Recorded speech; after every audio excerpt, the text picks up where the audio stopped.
An episode of Kankakee Valley Community Happenings on the WVLI Podcast Network will play right after this.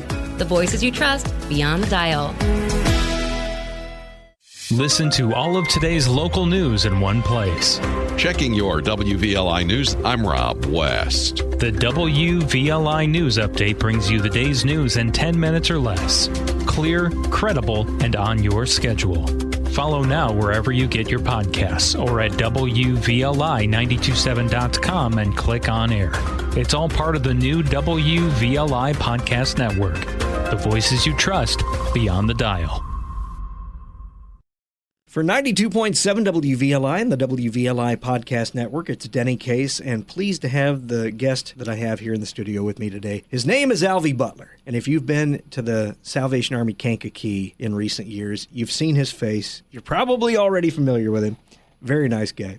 Now, you know my relationship with Lieutenant LaToya Surratt, but she has got a new assignment recently, and she's now in St. Louis, Missouri, and they said, hey, you know what? We've got Alvy here. Let's move him up. And first of all, congratulations. Thank you. Alvy is now the Director of Ministries and Operations for the Salvation Army Kankakee, and I am glad to have you here. Glad to be here. First of all, for our listeners out there, can you tell us a little bit about yourself? Yeah, so I've been at the Salvation Army for 6 years now, from the middle of COVID till now when all the restrictions are there, and now the restrictions aren't there. But me and my wife, we have lived in Kankakee for the past 5 years. We have 2 children here in the school district. We're living here and just really enjoying all the things that Kankakee and Kankakee County have to offer. We attend Community Cup. Church of the Nazarene is a really good church also to try out. I've really enjoyed my time at Salvation Army. We've been able to work with so many different people over the years, and I can just drive down the streets of Kankakee and just see so many faces that I've helped, so many people that are in need, and just think about ways in which we can equip the community better. Formerly, me and the lieutenant built up a really good staff, but I get to carry on that legacy, and I'm excited to see what the Lord has in store for Kankakee Salvation Army in the years to come. So you started there during the pandemic. Yes. So you jumped in right when things were really difficult, and we were just trying to find ways to keep going. Exactly. So when you found out that LaToya was being reassigned and they came to you, how did that feel to you? What does this role mean to you? So I saw it coming. Her request initially was to stay in town, stay in this appointment, as they refer to it as, for her daughter to graduate high school. She graduated high school. Typically, officers are in their appointment for 3 to 4 years. This is the 4th year. I really did see that there was a good possibility that she was going to be leaving. And I didn't know what the future of that was going to look like. And then they did approach me and say, hey, would you like to apply? We would like you to apply for this role. So I did. And this role, what it means to me is, for the first time in decades, or at least the existence of the Salvation Army Kankakee where it is now, we've never had a situation where longevity could be expected from the leadership. And I believe this is the first opportunity that I will have, and this location will have for longevity. So hoping to stay longer than 4 years. Before getting into this role, what all did you do there at this location? Yeah, so I was the social ministries director, or social services director in lay people's terms. And that was just being primarily over the programs that we offered, which is case management. We also do our food programs for lunch 5 days a week, our food pantry 2 days a week. We also offer housing services, from hotel vouchers to rapid rehousing. And then the rapid rehousing and the hotel vouchers are funding based on the grants that we offer. I like the fact that you're already very familiar with the community. Yes. So before we dig into what's new with the Salvation Army, I know that very recently National Night Out took place, and it's an annual thing that they have a food drive there. How did that go? I would say it went really well. We were really pushing to try to get some hygiene, cleaning supplies for some of the clients that we serve, as well as food. That memo didn't necessarily take off, but we did get lots of food, which will go to so many families that are needing it. We also were able to give out lots of school supplies from our reservoir of that. We were able to talk about our Pathway of Hope program, and people got to meet our case managers that have been there for the last few years. And we just really got to show our presence. I got to put a little poster that's talking about Meet the Director, which is myself, over the new 360 Center. And it was just a good time just to see good faces, shake hands, laugh, eat the good corn. Everybody knows about the corn, all that stuff. So under new leadership, there's always some kind of new changes. I know that the Salvation Army, there's some things that are going to remain the same. There are going to be a few changes. Would you like to share anything with us about that? Yeah, I would say the primary change as of right now is that there isn't going to be church services on Sunday mornings. That has typically been a responsibility that's been held by the officer who's an ordained minister through the Salvation Army. I am not. So as of right now, that is not going to be offered to the community. Not to say that a third-party church congregation couldn't come in, rent the space, host their services there. So we'll just have to see what the Lord has in store for those things. I hope somebody's able to do that because you have such a beautiful chapel there. Yes, we do. So is that pretty much the only change that you see coming? As of right now, I would say so. That's the main one. We're just trying to learn the roles, get Christmas off the ground. Well, there is the piece. We have a new volunteer platform. I'm not sure if anybody's gotten the notifications or the emails related to Golden, but it is a legitimate site. That new platform that Salvation Army corporate is rolling out for all of its volunteers, all of its spaces that have volunteers. So if you are interested in volunteering, please move forward with all the steps related to that. I'm actually glad that you brought that up because as a bell ringer myself, I'm used to register to ring. Yes. You always tell people go to register to ring. And I got this strange email a few months ago, something about Golden, and I've left it there. I haven't done anything with it. I was hoping to ask you about that. So Golden is going to be the new way to volunteer to ring. Am I right? Yeah, it's a new way for volunteering for ringing. There's another piece that hasn't been fully fleshed out related to the whole bell ringing. I'm in communication with our headquarters to figure out those pieces. But as of right now, Golden is what you need to do.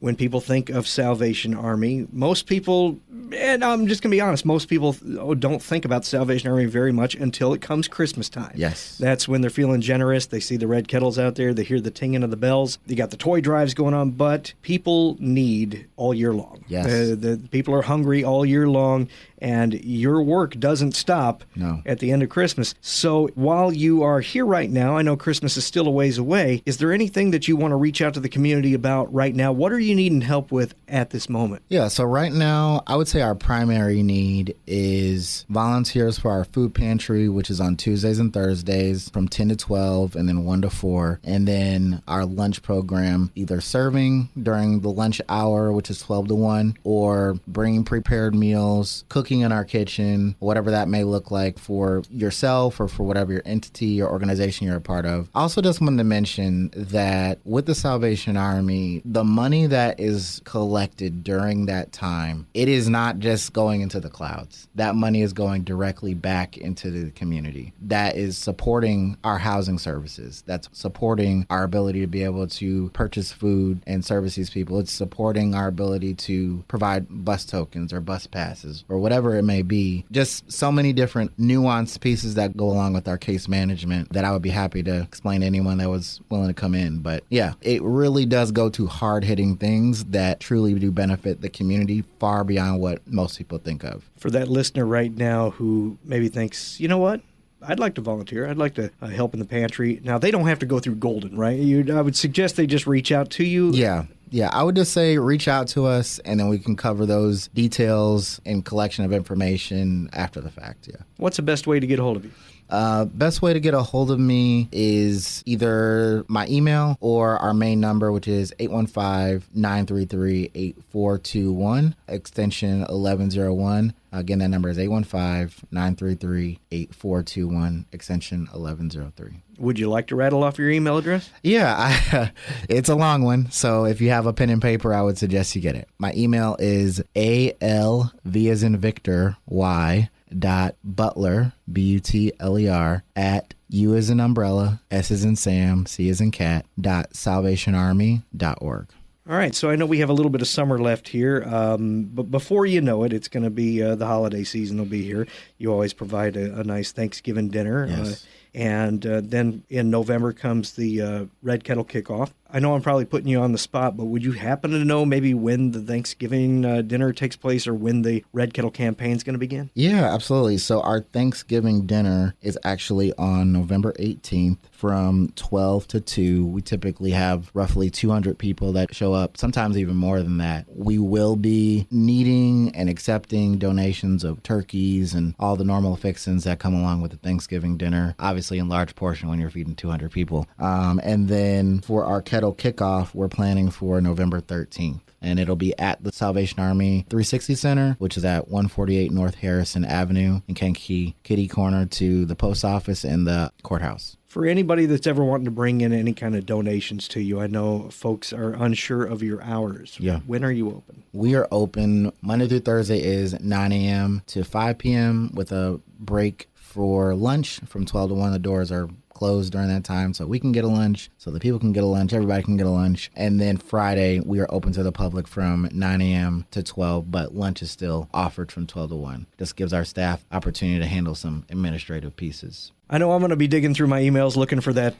golden email, and I got my work cut out for me learning how to navigate on that, because I'll definitely be a ringer for you again this Christmas season. But I'm curious. Do people have to wait until the Kettle Kickoff to start signing up, or can they do that now? No, they can start signing up now through their golden link. Just signing up, going through the process, getting everything sorted out. People can definitely sign up for golden and start signing up for spots starting on November 18th. You don't have to wait till November 18th, but that's when we're planning on having bell ringing start. Now, from what I understand, it's previous bell ringers who have gotten this link. But what if somebody has never done it before and they're interested? So if they haven't done it before, we'll be putting this link on our social media. We also will have QR codes available in the building for people to come in, scan, put that QR code on social media as well, so people can just get the process going. We can get early volunteers, early birds.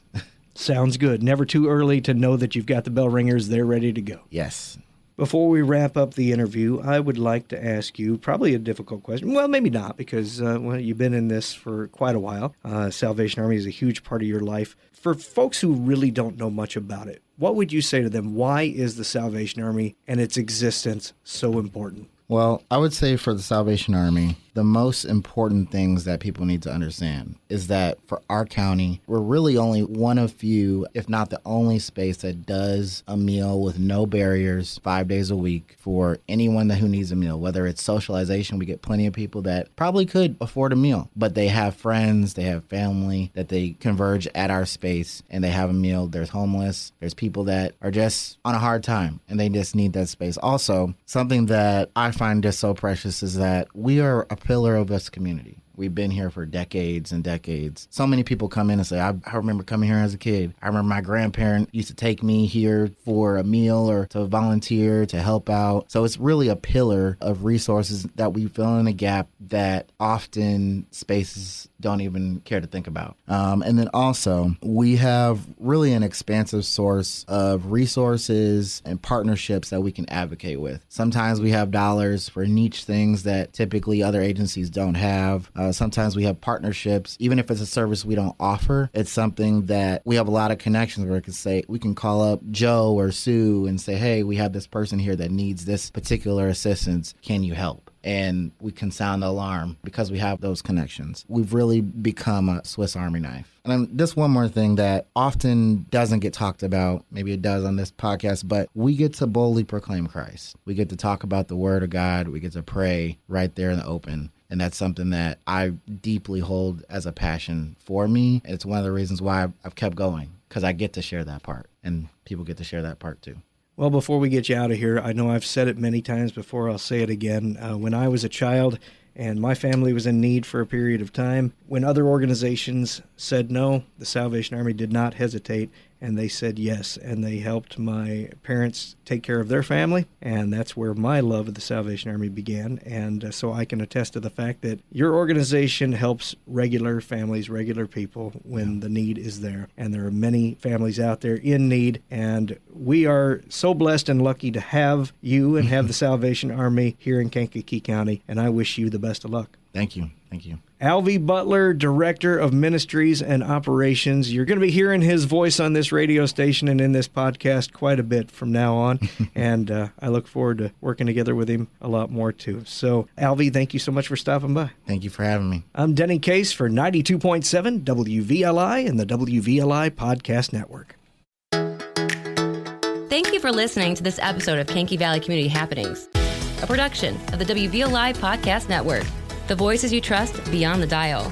Don't forget to follow and subscribe for future episodes. And while you're at it, please leave us a positive rating and review.